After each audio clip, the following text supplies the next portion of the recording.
The silent manor, পর্ব সংখ্যা 28। লেখনীতে Diana Imroz, lucky. Ryan সহ বাকি সবাই অট্টহাসিতে তলিয়ে গেল।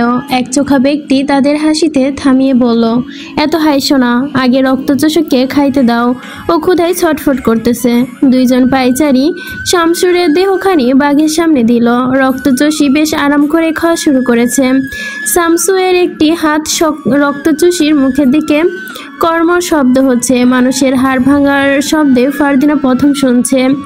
বাতাসে যেন শব্দটি তার কানের কাছে পৌঁছে দিচ্ছে। সে ভয় পাচ্ছে। সুফিয়ান ফারদিনার দিকে তাকিয়ে তাকে বুকের সাথে চেপে ধরে। রক্তচোষী খাচ্ছে।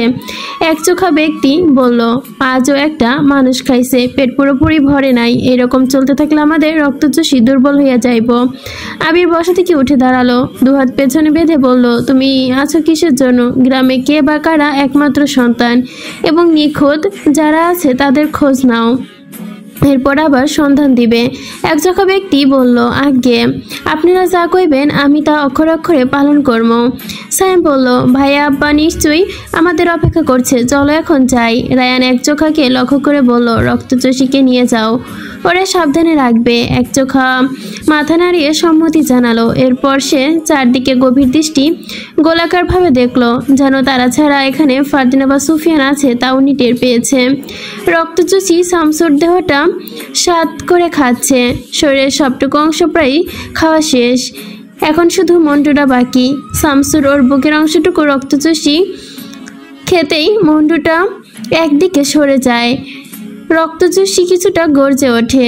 সে খাওয়ার সময় থালায় খাবার পড়ে গেছে, তাই ওর রাগ উঠেছে। রায়ান এরকম দৃশ্য দেখে শামসুর দিকের মন্ডুটি দিয়ে রক্তচোষীর দিকে এগিয়ে দেয়। এবারও তৃপ্তি করে খেলো। সুফিয়ান ফারদিনাকে বলল, তোমার ভাইরা এখন চলে যাবে, ওরা যাওয়ার আগে তুমি বাড়ি যাও। ফারদিনা শান্ত চোখে বোঝালো সে যাবে। 30 মিনিট পরে সুফিয়ান আর ফারদিনা তালুকদারের বাড়ির পেছন অবধি পৌঁছে আসে।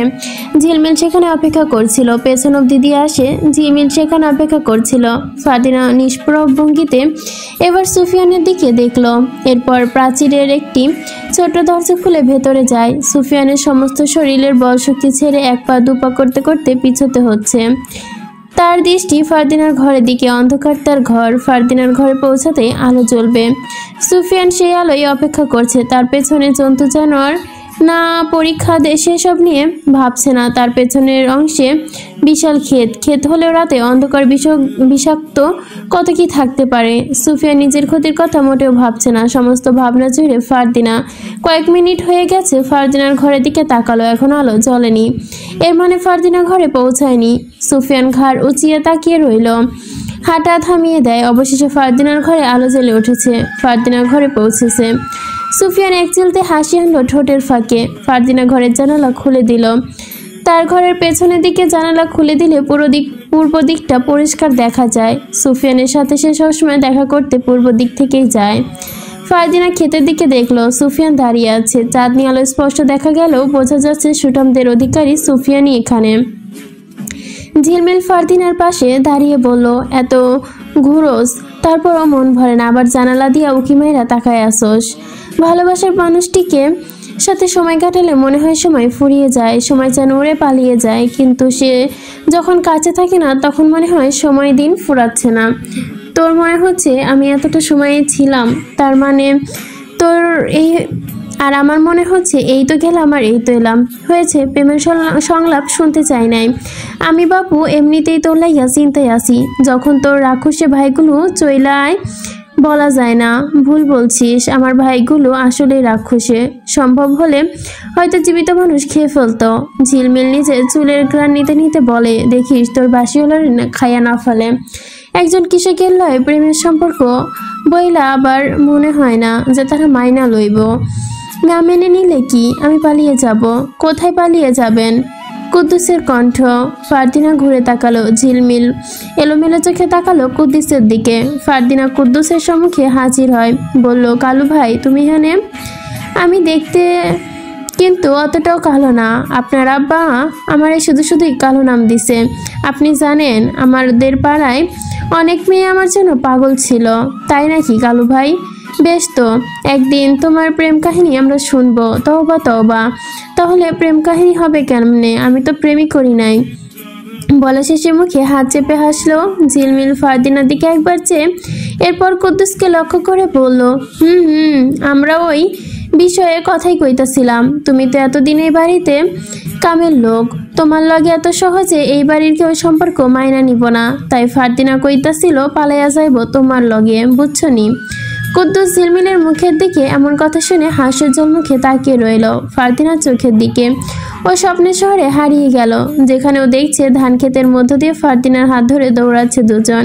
প্রচণ্ড বাতাসে ফারদিনার চুল উঠছে। ও বেশ খুশি হয়। ঠিক কিছু দূর যেতেই রশিদ তালুকদার এবং তার 4 ছেলেরা তাদের সামনে উপস্থিত হয়। সবার হাতে অস্ত্র নিয়ে ওত পেতে দাঁড়িয়ে আছে। ফারদিনার কুদ্দুস দাঁড়িয়ে যায়। রশিদ বলে, এই কালুর ঘরের কালু, তুই সারা জীবন আমার সেবা করার প্রতিশ্রুতি দিয়ে এখন আমার মেয়ে নিয়ে পালাচ্ছিস? ধর ওরে, ওর ঘাট থেকে মন্ডু আলাদা কইরা ফেল। রশিদের এমন কথায় কুদ্দুস স্বপ্নের শহর থেকে চলে আসে। বেশ হকচকিয়ে গেল ও। বলল, না, হুট করে কোনো সিদ্ধান্ত নেওয়া ঠিক না। আপনার জন্য আমি আমার প্রাণের ঝুঁকি নিতে পারবো না। এসব নিয়ে পরে ভাববো। আপনাকে সর্দার ডাকছে, চলুন বলে কুদ্দুস চলে যায়। ফারদিনা গুনগুন করতে করতে রশিদের ঘরের দিকে যাচ্ছে। ভাবনায় তার সুফিয়ান। আজ সুফিয়ানের সাথে অনেক সময় কাটিয়েছে, কিন্তু শেষমেশ তার ভাইদের নিষ্ঠুর কর্মের জন্য সুন্দরতম অনুভূতিগুলো ভেঙে গিয়েছে। সেসব ভাবতে ভাবতেই মনের সামনে এগোতে রায়ানের সাথে ধাক্কা খায়। হঠাৎ ধাক্কা খায় ফারদিনা আঁতকে ওঠে। রায়ান বলল, বেখেয়ালিভাবে হাঁটছিস যে, মন থাকে কোথায়? রায়ানের কণ্ঠ স্বাভাবিক শান্ত, কিন্তু ফারদিনা ভয়ে ঢুক গেল। জবাব দেওয়ার মতো কোনো শব্দ পাচ্ছে না, অথচ রায়ান একটা সাধারণ প্রশ্ন করেছে। রায়ান ফারদিনার দিকে তাকে মৃদু হাসলো। বলল, আমার ছোট বোনের চোখে ভয় দেখতেও ভালো লাগে। কোন কারণে ভয় পেয়ে আছিস?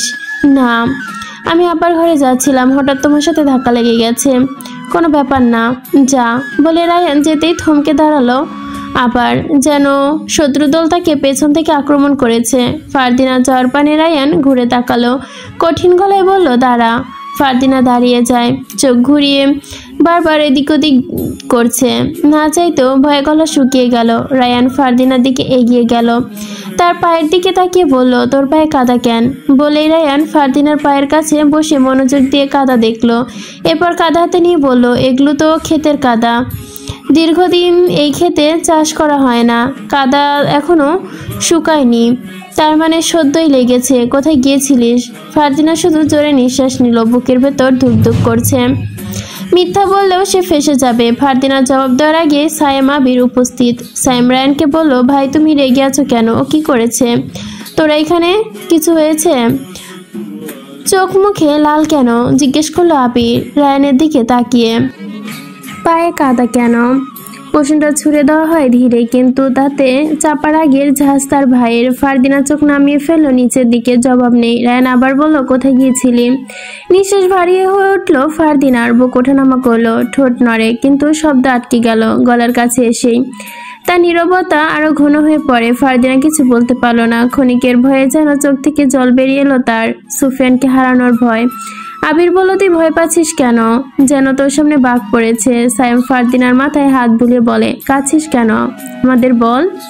কেউ কিছু বলবে না? বল। কেউ কিছু বলেছে? বাইরে গিয়েছিলি? কেন গিয়েছিলি? তখন কি কেউ কাদার মধ্যে ফেলে দিয়েছে তোকে? সায়েমের সাথে অনেকগুলো প্রশ্ন করে ফারদিনা আরো ভয় বাড়িয়ে দিল। ফারদিনার কান্না ধরে রাখতে পারল না, এবার শব্দ করে কেঁদে উঠল। রায়ান তৎক্ষণাৎ ফারদিনার বুকের মাঝে জড়িয়ে ধরল। আবির আর সায়েম চোখাচোখি করলো। তারা কিছুই বুঝতে পারল না। সায়েম দ্বিতীয়বার নতুন করে প্রশ্ন ছুড়তেই ফারদিনার দিকে রায়ান আঙ্গুল তুলে ইশারায় চুপ থাকতে বলল। ফারদিনা ফুপিয়ে ফুপিয়ে কাঁদছে। রায়ান বলল, ভয় পেয়েছিস? বুঝতে পেরেছি, চল ঘরে চল। ফারদিনার ঘরে তারা চলে যায়। তাকে একটা চেয়ারে বসিয়ে দেয়। এরপর দাসীদের ডাকে সায়েম। ওরা একটা রূপার পাত্রে জল নিয়ে আসে। রায়ানের ইশারায় ফারদিনার পা ধুতে শুরু করে দাসীরা। তৎক্ষণাৎ জেবুন্নেসা উপস্থিত হয় ফারদিনার ঘরে। ফারদিনার অশ্রুসিগ্ধ চোখে একবার রায়ান একবারের দিকে তাকায়। চোখ দুটো যেন তীব্র লাল। মনে হচ্ছে শামসুর এর শরীরে সমস্ত রক্ত তার চোখে। রায়ান তার নীল রেশমি শার্ট আর সাদা পায়জামা অনায়াসভাবে সামলে আছে। গলার লকেটটা হালকা ঝুলে, কিন্তু তার কাঁধে কোনো স্পন্দন নেই। চোখে যেন তীক্ষ্ণ চারপাশে পরীক্ষা করছে। যেন প্রতিটি ছায়া তার শত্রু। চোখ ফিরিয়ে আবিরকে দেখলো। আবির বাদামি চোখা করে সাদা পাঞ্জাবি পরে আছে, ঘরের মধ্যে পায়চারি করছে। তার হাঁটার ধরন এমন যেন শীত তার ওপর প্রভাব ফেলেছে। চুল ছাটা বাতাসে নড়ছে, কিন্তু তার অভিব্যক্তি বিকল। ফারদিনা এবার সাইমের দিকে দেখলো, পা থেমে মাথা পর্যন্ত পর্যবেক্ষণ করলো। শিকারি পোশাক ছিল পরনে, বদলে এখন ফতুয়া পায়জামা পরেছে। শালটা পেঁচিয়ে রেখেছে এমনভাবে যেন উড়ে গেলে সর্বনাশ। তাদের অভিব্যক্তি ফারদিনাকে শীতল করে দিল। দাসীরা তার পা ধুয়ে শুকনো কাপড় দিয়ে মুছিয়ে চলে গেল। ফারদিনা মনে মনে প্রার্থনা করছে তার ভাইরা যেন এই বিষয়ে আর প্রশ্ন না করে। সে এখন কি করবে বুঝতে পারে না। শান্ত ভঙ্গিতে উঠে দাঁড়ালো, বলল আমি আব্বার ঘরে যাচ্ছি। রায়ান বলল, পায়ে কাদা কিভাবে আসলো বলে যা। ফারদিনা ভীষণ গোয়েন্তুর সাথে বলল, জানি না। ফারদিনা মিথ্যা বলেছে সে নিজেও জানে। এরূপ বললে ভাইয়েরা কখনোই বিশ্বাস করবে না। কণ্ঠ তার কাপা। বাড়ির প্রাচীরের মাঝখানে কোনো কাদা নেই, পাথর ব্যতীত সমস্ত ভূমি স্থল, পাথরে নেই। তাহলে তুই নিশ্চয়ই বাড়ির বাইরে গিয়েছিলি। রায়ানকে নিশ্চিত ভঙ্গিতেই বলল যে বুন্নেসা এবার রেস্টেনে পান মুখে দিয়ে বলল, আমি আগেই বলছিলাম ওরে বিয়া দিয়া দে, বড় হয়েছে এখন। তোদের আড়ালে কি না কি করে বেড়ায় কে জানে। শুনেছি আজকাল নাকি ঘরে একা থাকে না। দেখিস অবৈধভাবে যেন হিম দিয়ে বাগে কথা উড়িয়ে দিল। সায়েমের রাগী দৃষ্টিতে যেন আগুন জ্বলে উঠল। আবির জেবুন্নেসার দিকে গিয়ে, ফুফু কি বলছেন আপনি? বাইরে অবৈধ মানে কি? এসব আমি মুখে আনতে পারবো না, লজ্জা লজ্জা। জেবুন্নেসা বলল। ফারদিনা যেন একটা চক্রের মধ্যে পড়ে গেল। না সে বাইরতে পারছে আর না কিছু বলতে পারছে। আবির ফারদিনার দিকে তাকিয়ে চারপাশ ঘুরে বলল, ফুপি যা বলছে সত্যি? তুই আজকাল ঘরের বাইরে বের হোস? জবাব দে। রায়ান বলল, আহা ওকে ভাবে তোরা জিজ্ঞেস করছিস কেন? বোন এমনিতেই ভয় পেয়ে আছে, তুই যা আব্বার কাছে যা। স্যাম বলল, ভাই এখনকার মেয়েদের ঘরের বাইরে কমই দেখা যায়। আমাদের বংশের মেয়ে যখন যদিও ও রাতে বিরাতে ঘরের বাইরে বের হয় তাহলে আমাদের দুর্নাম হবে। সংস্কার বলে একটা কথা আছে, ভুলে যেও না। রায়ান ধীর পায়ে হেঁটে জানালার পাশে গিয়ে দাঁড়ায়। দুহাত পেছনে রেখে গম্ভীর মুখে বলে, আমাদের বোন মোটেও সংস্কারের বাইরে যাবে না। আমাদের সম্মান নষ্ট করবে না, আমার বিশ্বাস আছে। যে বুন্নেসার সাথে একজন দাসী পিচকারি ধরে নিয়ে দাঁড়িয়ে আছে। উনি পিচকারিতে পিক ফেললো, আর যদি তোদের বিশেষ সংস্কার বাইরে যায়? বুড়ো কঞ্চিত করলো সে। রায়ান ঘাড় কাত করে ঘুরিয়ে বলল, আমরা কতটা সাংঘাতিক আপনি নিশ্চয়ই জানেন, আশা করি বাকিটুকু বলতে হবে না। আবির ঠান্ডা মাথায় শান্ত কণ্ঠে ফারদিনাকে জিজ্ঞেস করলো, আচ্ছা তোর কারোর সাথে প্রেম টেম হয়ে যায়নি তো? প্রশ্নটাই ফারদিনার বুক চিরে বেরিয়ে গেল যেন। চোখের সামনে প্রসারিত হলো, কাপা ঠোঁটে তাকিয়ে রইল। শুধু প্রেম নয়, তাদের ভালোবাসার গভীরতা যেন জেগে উঠল। ফারদিনা নিরুত্তর। রায়ান ফারদিনার কাছে এসে বলল, ভয় পেয়েছিস? ফারদিনা রায়ানের চোখের দিকে চোখ তুলে তাকায়। ফারদিনার অভিব্যক্তি দেখে তারা তিন ভাই একসাথে হেসে উঠল। সায়েম বলল, ভাই ওকে আর ভয় দেখিও না, ও সত্যি অনেক ভয় পেয়ে গেছে। আবির ফারদিনার দিকে তাকিয়ে বলল, আমরা তো তোকে এমনিতেই জিজ্ঞেস করলাম, আমাদের বোন কখনো সংস্কারের বাইরে যেতেই পারে না। এটা বলে এত সময় লাগে? বলল তারা, আমাদের বোন আমাদের মতোই হবে। আর রইল পায়ে কাদা, তুই নিশ্চিত ঝিলমিলের সাথে চাঁদনি আলো উপভোগ করতে বের হয়েছিস তাই না? ফারদিনা মসৃণ চোখে মাথা নিচু করে হ্যাঁ বোধক নাড়ালো। এটা বলতে এত সময় লাগে কেন? বলতেই পারতিস, বলল আবির। রায়ান বলল, কে জবাব দেওয়ার সুযোগ কোথায় দিলাম? যা তুই আব্বার ঘরে যা, দেখা করে আয়। ফারদিনা এক নজর তিন ভাইকে দেখে নিল। তাদের দৃষ্টি স্বাভাবিক। দ্বিতীয়বার যে বুন্নেসার দিকে তাকালো, তার সম্মুখে ফারদিনা অগ্রসর মুখে ভেঙচি কেটে ঘর থেকে বেরিয়ে গেল। যে বুন্নেসা চল শক্ত করে চিবোতে চিবোতে মনে মনে বলল, তোর তেজ আমি দেখে ছাড়বো। ফুপু বলে সম্মান দিস না, এর ফল ভোগ করতে হবে। সাইম বেশ সূক্ষ্ম চোখে বলল, ভাই ফারদিনার আচরণ আমার কাছে মোটেও সুবিধার মনে হচ্ছে না। জমিদার বংশের মেয়ে হয়ে যদি ভুল ত্রুটি করে ফেলে তাহলে? সাইম খুব চিন্তিত ভঙ্গিতে বলল। রায়ান পায়চারি করতে করতে জবাব দিল, ফারদিনার জন্য নজরদারি বাড়া, তবে গোপনে, ও যেন টের না পায়। খাস লোক লাগিয়ে দে। ভাই তুমি যা বলবা। আমি এক্ষুনি খাস লোকের সাথে কথা বলছি, যেন ওর ওপর নজর রাখে। যে বুন্নেসা বলল, তার চেয়েও আমি বলি কি বিয়ে দিয়ে দে। আমাদের বাড়িতে যে কিরগিজ শহর থেকে একটি ছেলে এসেছে, ওর সাথে আমাদের ফারদিনা ভিনদেশি হয়ে যাবে, ভালোই হবে, কি বলিস? রায়ান বিরক্তি নিয়ে জবাব দিল, আহা ফুপি, এগুলো হলেই তো ওর বিয়ে করবে না, ভালো লাগে না। আমরা খোঁজ নিয়ে দেখছি আপনার ধারণা সঠিক কিনা, তবে আমার বিশ্বাস ও ভুল করতে পারে না। জেবুন্নেসা ফিসফিস করলো, বিশ্বাস এখন আর নেই, বুঝেছিস? রীতিনীতি এই ধরনের মেয়েরা মানন করতে পারে না, আগের দিন ভুলা যা। রশিদ তালুকদার খাটে আতশো হয়ে শুয়ে আছে, পাশের টেবিলে আতরের শিশি আর বাতাসে রেশমের গন্ধ। রশিদের হাতে একটা বই, সেলফ হেল্প বইটির লেখক হচ্ছে সাইমুল স্মান্থ। এটি সেই সময়ের ব্রিটিশ ভারতের খুব জনপ্রিয় হয়ে উঠেছিল। বইয়ের মূল তিথি আত্ম উন্নতি, অধ্যাবসায়, পরিশ্রম, সততা। এটাই যেন একটি বই।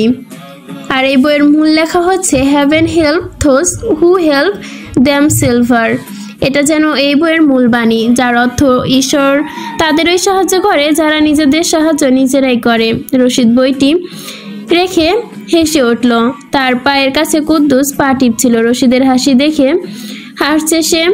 আমি যে বইটি পড়ছি তাতে লেখক একটি উক্তি বলেছে। উক্তিটি হলো heaven helps those who help themselves.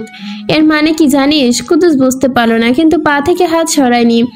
এর মানে হচ্ছে আল্লাহ তাদেরই সাহায্য করে যারা নিজেরাই নিজেদের সাহায্য করে। যেমন কুদ্দুস যেন গভীরভাবে যেতে চাইল। রশিদ পা ভাঁজ করে বসলো। কুদ্দুস দাঁড়িয়ে পড়ল। রশিদ বলল, আমাদের চেষ্টা কর্মের ফলের ওপর আল্লাহ তাআলা আমাদের ভবিষ্যৎ নিশ্চিত করেন। মানুষ তাই পাবে যা সে চেষ্টা করবে। লেখক নিশ্চিত খ্রিস্টান, তারপরেও ধর্মকর্ম নিয়ে ভালোই গবেষণা করে বোঝা যাচ্ছে। মানুষের ভাগ্য পরিশ্রম, অধ্যবসায় ও কঠিনতার মাধ্যমেই পায়। অন্যদের দয়া আর আত্মবিশ্বাসে সফলতা কখনো আসে না। সাধারণ মানুষের সততা, পরিশ্রম, আত্মবিশ্বাসে বড় হতে পারে। চেষ্টা করলে সফলতা আসবেই। জানিস কালু, আমার দাদা এককালে অনেক চেষ্টা করেছেন, এরপর ধীরে ধীরে সফল হন তিনি। চেষ্টার সফল মূল চাবিকাঠি, বুঝেছিস? বুঝেছি, কিন্তু আমি যে চেষ্টা করি আমি তো সফলতা পাই না। তুই কি চেষ্টা করিস? এই যে দিনরাত আপনার সেবা করি, আপনার কথা শুনি, কই আমি তো সফলতা পাচ্ছি না। এত কাজের লোক থাকতেও আমি তোকে আমার সাথে রাখি, আমি তোকে বিশ্বাস করি, দুঃখ সুখের কথা আলাপ করি। আর কি চাস তুই? এটা কি তোর সফলতা না? কুদ্দুস মাথা চুলকিয়ে বলল, হালকা পাতলা সফলতা। হালকা পাতলা মানে তুই আরও কি চাস? কিছু চাস কি তুই? চাই। রশিদ চোখ আধখোলা করে বলল, কি চাই? আমি এখনো বিয়ে করি নাই। বিয়ে করতে হবে না। বিয়ে মানে নিজের স্বাধীনতা বিসর্জন দেওয়া। এটা অন্যায়। আপনি বিয়ে করে 4-5টা সন্তানের বাপ হয়ে গেছেন। অন্য কারো তো ইচ্ছা করে, তাই না? রশিদ রেগে গেল।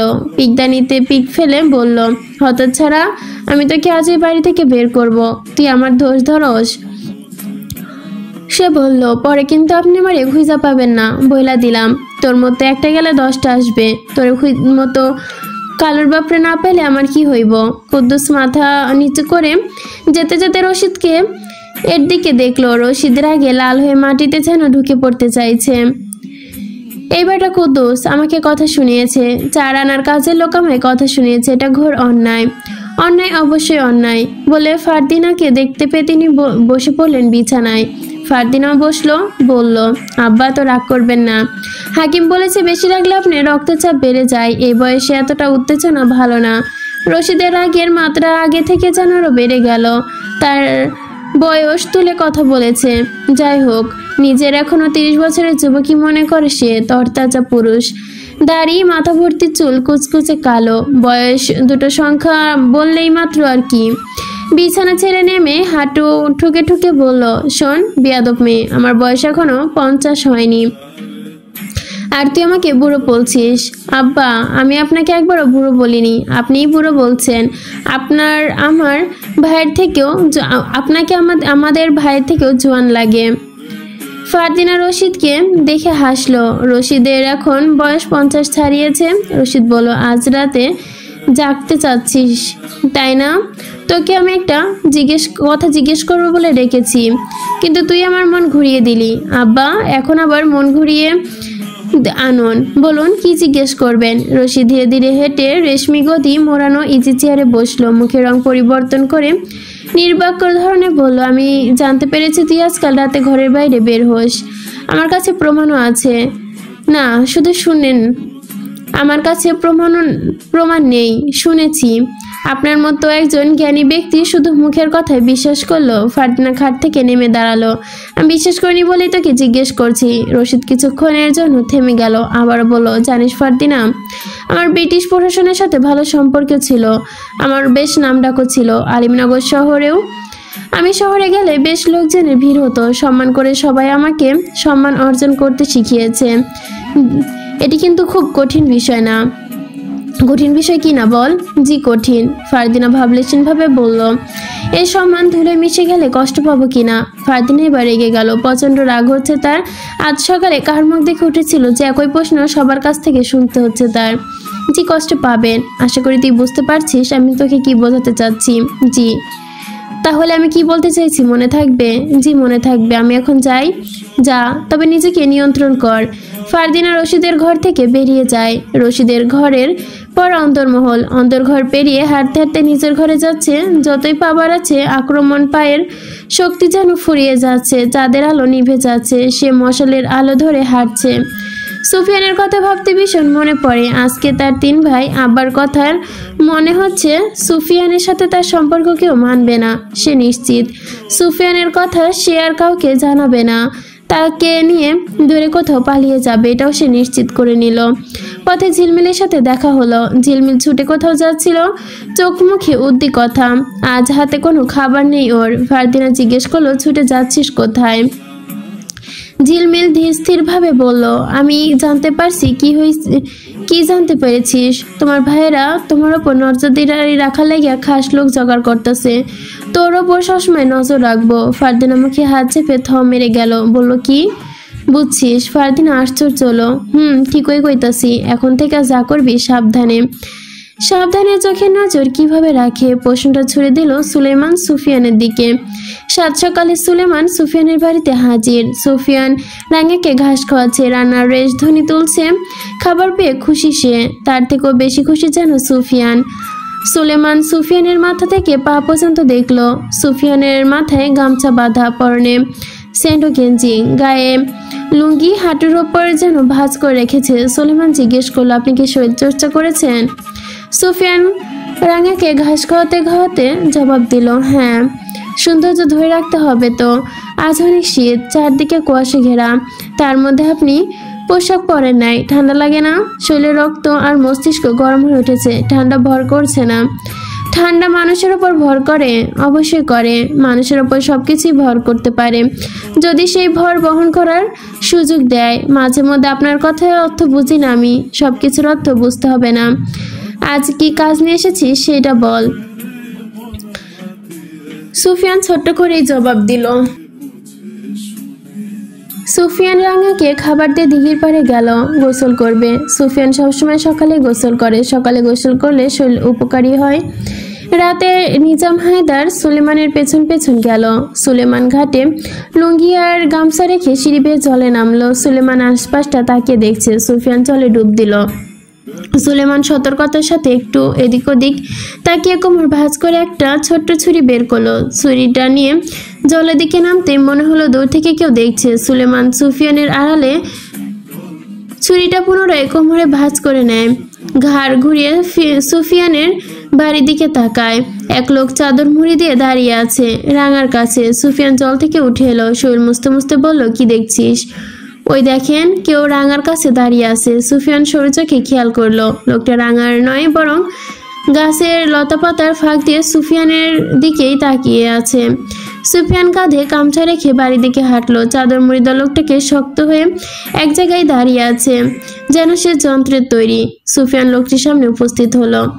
চাদর মুড়িদা লোকটি আর কেউ নয়, গতকাল রাতের রক্তচোষী বাঘের দেখভাল করা সেই লোক, একচোখা ব্যক্তি।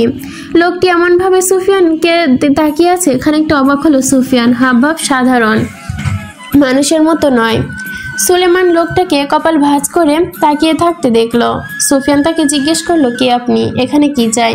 লোকটা সুফিয়ানের এমন প্রশ্নে শরীর থেকে যেন মাথা অব্দি তাকিয়ে দেখলো, কখনো বুক, কখনো হাত, কখনো উরুর ওপর। সুফিয়ান দ্বিতীয়বার জিজ্ঞেস করলো, চুপ করে আছেন যে, কি চাই? এখানে কি জন্য এসেছেন? এক চোখা লোক পরিষ্কার করে বলল, তারেককে খুঁজতাছি। আমার খেতে 2 দিন কাম করছে, অহন আর খুঁজা পাইতাছি না। ওর বাড়ি কই তুমি কি জানো? সুফিয়ান বিষময় চোখে তাকিয়ে রইল। তারেক নামে আশেপাশে কেউ আছে বলে তো তার মনে নেই। সোলেমানের দিকে তাকালো। সোলেমান ইশারা বোঝালো ও তারেক নামের কাউকে চেনে না। সুফিয়ান বলে এই নামের কাউকে চিনি না, আপনি খুঁজে দেখুন। এক চোখা লোক সুফিয়ানের ঘরের দিকে দেখলো, কাউকে দেখা যাচ্ছে না। নিশ্চয়ই সুফিয়ান একা থাকে বলে ভেবে বলল, তুমি একলা থাকো? কেন, ভাই বোন নাই? সুফিয়ান জানে এই প্রশ্ন তাকে কেন করা হয়েছে। সে নীরব কয়েক সেকেন্ড থেকে জবাব দেয়, না, আমি আমার বাপ মায়ের একমাত্র সন্তান। ওনারা কই? বেঁচে নেই। এক চোখা লোক স্থান ত্যাগ করার জন্য মন স্থির করলো। চাদরের আড়াল থেকে রাঙা দিকে একবার তাকালো, এরপর ধীর পায়ে চৌকাঠ পেরিয়ে যেতেই সুফিয়ানের দিকে ঘুরে তাকালো। নির্বিকার স্বরে বলল, তোমার রাঙা ভীষণ সুন্দর, মানুষের মতো সুঠামদেহের অধিকারী, ওরে যত্ন কইরা খাওয়াও।